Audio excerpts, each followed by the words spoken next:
경찰 조사를 받을 때 이제 어떤 질문을 받을 것이고 이제 어떻게 답변을 해야 되는 건지 이게 아마 제일 궁금하실 거예요. 저 같은 경우 이제 일단 혐의 사실을 어느 정도 파악을 하게 되면 의뢰인에게 이제 그 사건에 대해서 타임라인에 따라 가지고 일단 쭉 직접 써보라고 합니다. 한번 써가지고 저에게 보내주시면 제가 다시 한번 질문지를 또 보내드립니다. 뭐 이때 옆에 누가 있었나요? 그 직후 이제 상대방의 반응은 어땠나요? 뭐 그와 관련된 자료들 혹시 있나요? 구체적으로 이렇게 일일이 다 다시 확인을 하고 하다 보면은 실제 조사 받을 때 안 빠뜨리고 진술을 할 수가 있거든요. 한번 이렇게 쭉 한번 해봤기 때문에.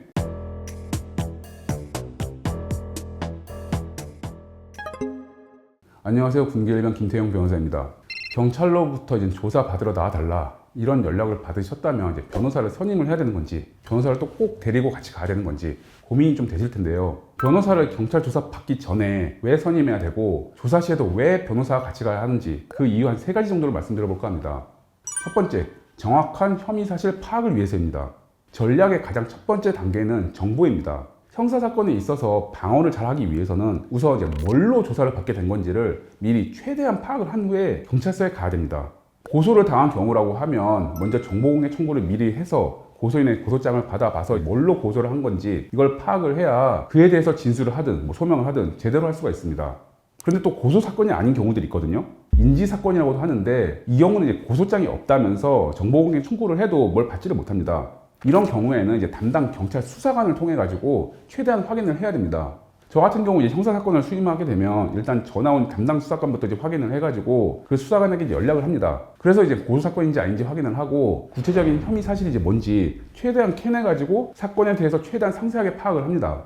단순히 뭐 누가 강제추행으로 고소했으니까 이제 나와달라고 해서 조사받으러 가는 거랑 언제, 어디서, 어떤 식으로 이제 추행을 했다는 건지 이런 것까지 다 알고 그에 대해서 준비를 한 후에 가는 거랑은 차원이 다를 수밖에 없습니다.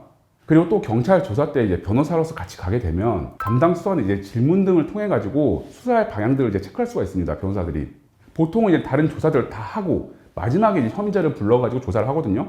그 상태에서 이제 지금 수사관이 혐의 사실에 대해서 어떻게 생각하고 있는 건지, 뭐 누구 말을 믿고 있는 건지, 다른 증거들은 또 뭘 확보하고 있는 건지, 앞으로 수사를 더 확대할 건지 이런 것들을 이제 옆에서 계속 꼼꼼히 살피거든요. 이런 거 하나하나가 이제 그 결과에 큰 영향을 미칠 수가 있습니다.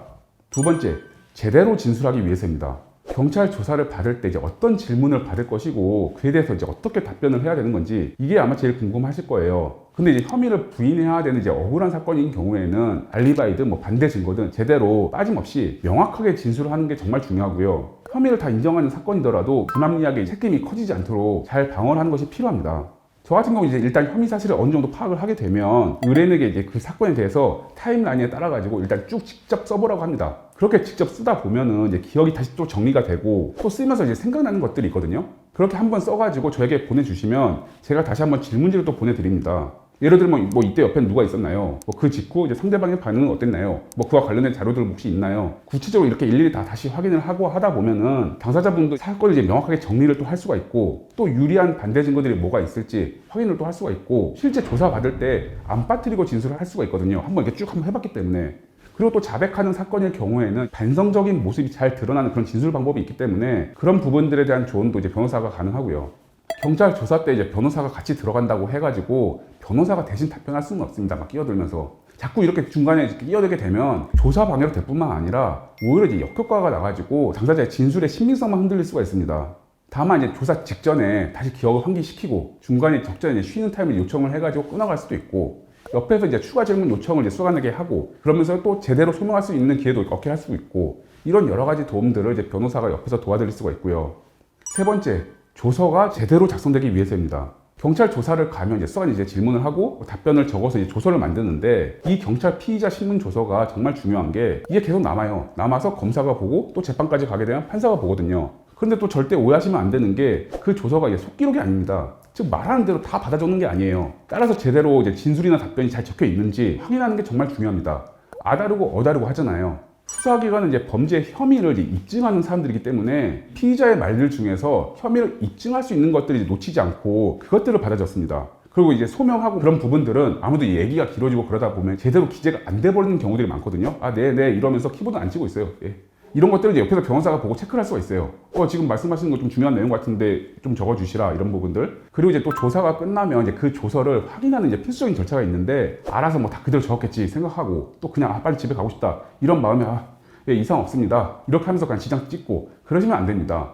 이때 이제 변호사가 옆에 있으면 이제 수사관이 그 진술을 제대로 잘 받아 적었는지 다른 뜻으로 익힐 수 있게 오해 있게 기재된 건 아닌지 이렇게 함께 꼼꼼히 살필 수가 있습니다.